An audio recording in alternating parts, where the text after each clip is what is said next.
Hello అండి, welcome back to my channel Kavitha tasty food. అందరూ ఎలా ఉన్నారు? బాగున్నారా? మేమైతే చాలా చాలా బాగున్నాం. అయితే ఈరోజు కళాయి దమ్ బిర్యానీ చేశాను. ఎగ్ దమ్ బిర్యానీ టేస్ట్ అయితే మామూలుగా లేదండి, అదిరిపోయింది.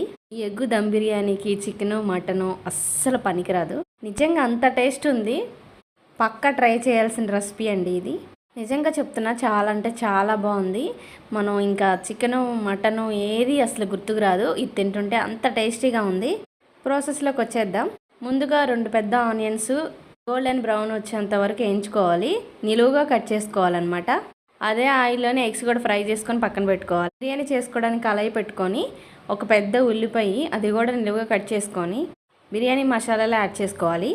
అవి కూడా గోల్డెన్ బ్రౌన్ వచ్చేంత వరకు వేయించుకోవాలి. 4 పచ్చిమిరకాయలు చీల్చుకొని అవి కూడా ఆయిల్లో ఫ్రై చేసుకోవాలి. అవి ఫ్రై అవుతుండగా ఒక స్పూన్ అల్లం వెల్లుల్లి పేస్ట్ కూడా ఫ్రై చేసుకోవాలి.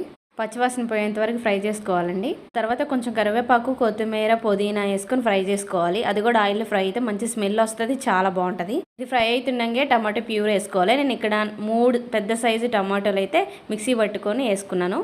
పచ్చివాసన పోయేంత వరకు ఇది కూడా ఫ్రై చేసుకోవాలండి, టమాటో ప్యూరీ. తర్వాత ఒక 3 స్పూన్ల పెరుగు కూడా యాడ్ చేసుకోవాలి. ఇక్కడైతే నేను గడ్డ పెరుగు యాడ్ చేసుకున్నాను. మీరు కొంచెం చెల్లిక వేసుకొని అట్లాగా పోసేసుకుంటే సరిపోతుంది.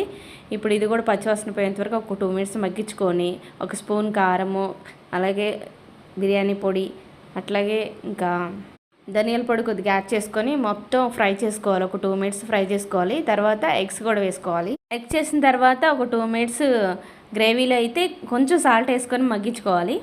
అది మగ్గుతున్నప్పుడే మనం మళ్ళీ కొంచెం కొత్తిమీర, కరివేపాకు, అట్లాగే పుదీనా అందులో యాడ్ చేసి దాన్ని పక్కన పెట్టేసుకొని ఇంకా బిర్యానీ రైస్ కోసం వాటర్ పోసుకోవాలి. ఇక్కడ నేను 2 డబ్బాలు రైస్ తీసుకున్నాను. 2 డబ్బాలకి 4 డబ్బాల వాటర్ తీసుకొని దాంట్లో మసాలా దినుసులన్నీ యాడ్ చేసుకోవాలి.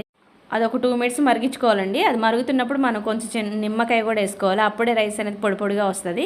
ఇప్పుడు మొత్తం మరిగిపోయింది కదా, ఇప్పుడైతే రైస్ వేసుకోవాలి మనం దాంట్లోని. రైస్ కూడా కలుపుతూ ఉడకబెట్టుకోవాలి, తొందరగానే ఉడికిపోద్ది. ఇప్పుడు చూసారా, అది 70% ఉడికిన తర్వాత ఏదైతే కర్రీ ఉందో మనం ప్రిపేర్ చేసుకున్నది అందులో వేసేసుకోవాలి. మొత్తం ఈవెన్గా రైస్ అంతా వేసుకోవాలండి.